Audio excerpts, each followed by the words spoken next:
तो काम किसी का कम महत्व का नहीं होता। बात सिर्फ एलिजिबिलिटी फिटेस्ट की हो रही है कि फिटनेस के स्तर पर।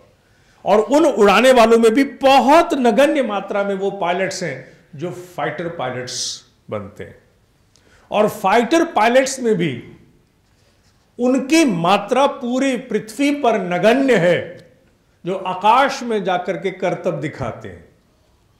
आकाश में पहुंच करके जो करतब दिखाते हैं, हवाई जहाज को यूं नीचे इंजन बंद करके गिराते हैं, वर्टिकल क्लाइंब लेते हैं, लूप्स बनाते हैं, समरसॉल्ट करते हैं, जो भी करते हैं, उनकी मात्रा और भी कम है। क्यों? क्योंकि वो करते समय मनुष्य के मस्तिष्क में इतना रक्त पहुंच जाता है, उसे झेलने की क्षमता हर व्यक्ति में नहीं है। उसे झेलने की क्षमता हर व्यक्ति में नहीं है। वहां भी एलिजिबिलिटी मैटर करती है। महाराज, जब शरीर को लेकर के इतनी एलिजिबिलिटी है तो मन तो शरीर से ऊपर है।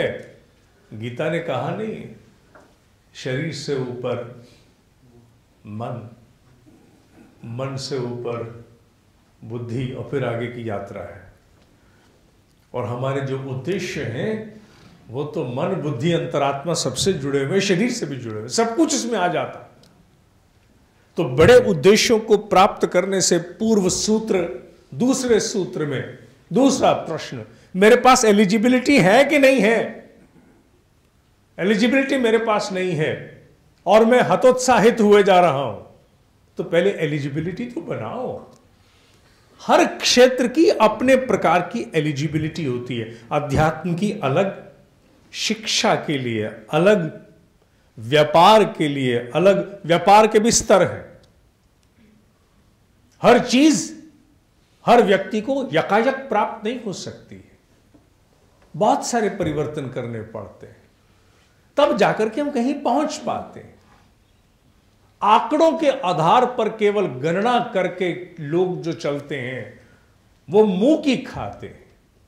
जो समर्पण से संकल्पबद्ध होकर के किसी भी उद्देश्य को, व्यापारिक हो या पारिवारिक, सेवा बना करके आगे बढ़ते हैं, तो उनका धर्म भी सदता है, अर्थ भी सदता है। दूसरा प्रश्न था। तीसरा प्रश्न जो दूसरे सूत्र में जुड़ता है, मैंने बहुत सोच विचार करके इस विषय को लिया। हो सकता है कभी आने वाले भविष्य में मैं इस पर पुस्तक भी रचूं। जो मेरा उद्देश्य है, जिसकी असफलता से मैं इतना हतोत्साहित हो रहा हूं, कुछ हो ही नहीं रहा है और कुछ भी नहीं मिल रहा, क्या उसके प्रति मैं वो सब कुछ कर रहा हूं जो मुझे करना चाहिए? ये बहुत बड़ा प्रश्न होता है। अधिकांशतः जितना समय हम लोग खिन्नता में व्यतीत करते हैं, अनर्गल चिंतन में व्यतीत करते हैं, इधर उधर के भटकाव में व्यतीत करते हैं, उतना समय ध्यान और ऊर्जा हम अपने मूल उद्देश्य में प्रति नहीं लगाते हैं। कहने को हमने सब कुछ लगा दिया, वजी साहब जी जान लगा दिया, लेकिन विश्लेषण करके देखिए, किसी एक दिन का विश्लेषण, how many minutes were spent in unnecessarily gossip, how many minutes went into thinking in a weird manner, खामखा में सोचे जा रहे पागलों की तरह से। कितना समय वहां, कितना समय वहां। आप एक ऑडिट तो करके देखो किसी एक दिन का। आप सुबह 8 बजे भी उठते हैं तो भी महाराज 8 बजे से लेकर रात को सोने तक, रात को 12 बजे तक का हिसाब लगाइए। अगर आप इस 16 घंटे का हिसाब लगा करके देखेंगे, अगर आपकी स्मृति बहुत पीछे नहीं जाती तो पिछले 3 दिन तक तो आप सोच ही सकते हैं। ऐसा व्यक्ति जो बड़ी चिल्लाता है कि मेरे खिलाफ भगवान भी हो गया, मैं सफल ही नहीं हो पा रहा, वो पिछले 3 दिन का टाइम ऑडिट करे, 48 घंटे का, बताए कितना समय किस क्वालिटी का उसने अपने उद्देश्य की प्राप्ति के लिए व्यतीत किया। चिंता नहीं, या तो मनन में, नियोजन में, विश्लेषण में। क्योंकि जब मनुष्य चिंता नहीं चिंतन करता है तो वो अलग प्रकृति का होता है, उसमें मनन होता है, विश्लेषण होता है, योजना बनाई जाती है, बहुत कुछ करने की चेष्टा करता है। बहुत सारे लड़के मेरे पास अपनी बहुत सारी असफलताओं को लेकर के आते हैं। जब विश्लेषण करो तो पता लगता है कि they are not giving their 100%। चिल्लाते बहुत है, आकाश को भर देंगे चिल्लाहट से, लेकिन विश्लेषण करो तो वो अपना 100% अपने काम को देते ही नहीं। अपने छोटी छोटी लेथार्जी, अपना छोटा छोटा प्रोक्रास्टिनेशन, आज का काम कल पर डाल दिया, इसी में ही मरे जा रहे हैं और चिल्लाते इतना आकाश को कि मैंने सब कुछ किया है। जब चिट्ठा सामने आता तो पता लगता है कि किया धरा कुछ भी नहीं है। तो दूसरे सूत्र के 3 प्रश्न, क्या जो मैं चाहता हूं वो प्राप्त हो सकता है, व्यवहारिक है कि नहीं? दूसरा, क्या मुझ में उसके प्रति योग्यता है या नहीं है? और तीसरा, क्या मैं वो सब कुछ झोंक रहा हूं जो मुझे झोंकना चाहिए? न्यायोचित रूप में, ईमानदारी से सवाल है। अगर इस सब के उत्तर पॉजिटिव हैं, हां मेरा लक्ष्य बड़ा व्यवहारिक है, प्राप्त हो सकता है, हां मेरे पास समूची एलिजिबिलिटी भी है, मैं योग्य हूं प्राप्त करने के, कर सकता हूं, हां मैं अपना 100% अपने ईमानदारी से किए गए सेल्फ ऑडिट के निष्कर्ष में कहता हूं कि हां मैं सब कुछ झोंकता हूं, तब भी कुछ नहीं हो रहा, तो फिर उसके बाद तीसरा सूत्र सामने आता है।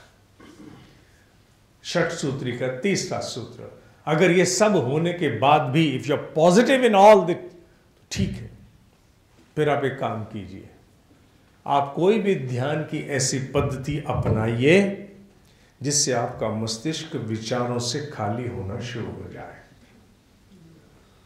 कोई भी ध्यान की पद्धति, चाहे ओम का उच्चारण करने की पद्धति हो, ओम के गुंजन में एक स्वभाव है, पहले 20 मिनट का ओम का गुंजन शरीर मन को संभालता है, दूसरे 20 मिनट का थोड़ी स्थिरता लाता है, तीसरे 20 मिनट का माने 20 मिनट्स फर्स्ट, 20 मिनट्स 40, 20 मिनट्स 60, जो लास्ट के 20 मिनट है, अगर 60 मिनट नाद किया जाए, जो लास्ट के 20 मिनट्स हैं वो मनुष्य में एक प्रकार की ऐसी शिथिलता लाते हैं जो मन, बुद्धि और शरीर के स्तर पर बहुत सक्रिय होती है।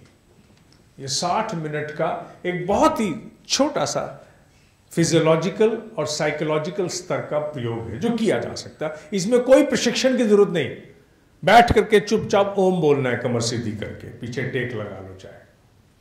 इससे क्या होगा, मस्तिष्क विचारों से खाली होना शुरू होता है। ये जरूरी क्यों है? ये जरूरी इसलिए है क्योंकि हम एक चीज नहीं जानते। जैसे हम घर में रहते हैं, कपड़े उतारते हैं, रखते हैं, कंबल रजाई रखते हैं, प्रेस करके धुले हुए कपड़े बटोरते हैं, प्रेस के लिए जाते हैं, प्रेस वाले भी आते हैं। एक समय पर घर पे 3-3 तरह के कपड़े होते हैं, 4 तरह के, अलमारी में लगे 1, मैले उतारे 2, धुल के सूख रहे हैं 3, प्रेस होके आए 4। ये कपड़े भी 4 तरह के, क्योंकि चारों प्रोसेस से मैं जुड़ा रहता हूं इसलिए मुझे मालूम है। ये 4 प्रोसेस के कपड़े हैं। अभी तो भोजन अलग है, बाकी सब चीजें साफ सफाई अलग है, केवल कपड़े। इन चारों स्तरों के कपड़ों को अगर आप मैनेज नहीं करेंगे तो क्या होगा, कपड़े ही कपड़े बिखरे रहेंगे पूरे घर में। हम शादी ब्याह से सर्दियों में वापस आते हैं, एक व्यक्ति जब कपड़े बदलता है तो आधा पलंग भर जाता है। It's a fact. और आप उसे नहीं संभालेंगे तो महाराज आपका घर पूरा बिखरा बिखरा बिखरा, कोई इधर बिखरा कोई उधर बिखरा पड़ा रहेगा। ये कपड़ों के विषय में तो समझ में आ गया। आपको मालूम है कि आपके वैचारिक मंडल में भी कपड़े तो महाराज दिन में कितनी बार बदल लोगे आप? अब आप फौज में या नेवी में तो है नहीं कि दिन में 4-6 ड्रेस बदलनी है, डिनर की अलग, लंच की अलग। सामान्य व्यक्ति तो दिन में ज्यादा से ज्यादा, बहुत आग लग गई तो 3 बार, नहीं तो maximum routine with everybody is 2 बार, नहाने धोने से पहले और नहाने धोने के बाद बार, 2 बार कपड़े बदलता है। लेकिन विचार कितने बदलते हैं आप दिन भर में, आपको मालूम है क्या? आपको मालूम नहीं है। एक सामान्य निठल्ला आदमी जो कुछ नहीं करता, केवल टेलीविजन देखता है, कोई काम नहीं करता, कोई टेलीफोन अटेंड नहीं करता, केवल थोड़ा टेलीविजन देखता है, ऐसा व्यक्ति भी एक दिन में कम से कम नहीं तो 1000 प्रकार के विचार पहनता, ओढ़ता और उतारता है। और जो व्यक्ति सारा दिन काम में लगा है जिसको लोगों से बातचीत करनी है, फोन पे फोन अटेंड करना है, लोगों से मिलना भी है, सोचना भी है, घर में जूझना भी है, टेलीविजन देखना भी है, दिल्ली के चुनाव की चर्चा भी करनी है, वो व्यक्ति एक दिन में 5 से 10 हजार प्रकार के विचार भी कर सकता है और उतने सारे विचारों को ओढ़ेगा, पहनेगा और उतारेगा। लेकिन उसे एक चीज नहीं मालूम, वो जितने विचार दिन प्रतिदिन पहनता, ओढ़ता, उतारता है, वो पिछले लंबे काल से, सालों साल से वो आपके पलंग पर बिखरे हुए हैं। ये तो हमारे पास उतने कपड़े नहीं होते कि हम सबको पहन करके उतार के पलंग पर फेंक दें। कितने होंगे? 10, 12, 15, 20 जोड़े। मान लीजिए आपके पास 25,000 जोड़े हों कपड़ों के और आपने आज तक पहने और उतारे हों, ना वो धुलने गए, न तय हुए, न अलमारी में लगे। आपका 3 या 4 बेडरूम का घर है, आपके घर में घुसने की जगह नहीं होगी, छत तक कपड़े कपड़े होंगे, कपड़ों के बीच में से होके जाओगे आप। कपड़ों को लेके तो सोचा जा सकता है, विचारों की स्थिति इससे भी ज्यादा घनी है। वर्षों से हम हजारों, लाखों, अनगिनत प्रकार के विचार ओढ़ते हैं, उतार के फेंक देते हैं। ना तो उन विचारों, घर पे सामान आता है, कोई भी नूडल्स खाने का पैकेट खोला, ब्रेड का पैकेट खोला, रेडीमेड सूप बनाने का पैकेट खोला, कोई पैकेट खोला। आजकल everything, most of the things are processed and they come in packets, यहां तक कि दूध भी। तो हम क्या करते हैं, सारे रिफिल्स इकट्ठा करते हैं और इकट्ठा करके डस्टबिन में डालते हैं। सुबह वो लेने आती है तो एक पॉलीथीन पकड़ाते हैं उसको, और हैरानगी की बात होती है कि एक दिन भर में ही, बाकी सब छोड़िए, केवल उतरे हुए पाउचेस, पैकेट्स और छिलकों का ही इतना बड़ा थैला भर जाता है। वो उसको सौंपते हैं, आज का कूड़ा। ये हमारे यहां से निकलने वाला पदार्थ का कूड़ा है जो बुहारा जाता है। और विचारों का कूड़ा, जो हजारों दिनों से लाखों प्रकार के विचारों के अस्त व्यस्त छिलके वाले अनर्गल कूड़े हैं, वो कहां हैं? अब मैं घर से आया हूं कि घर पर कोई नहीं, सब लोग कहीं बाहर शादी में गए हैं, तो 2 दिन घर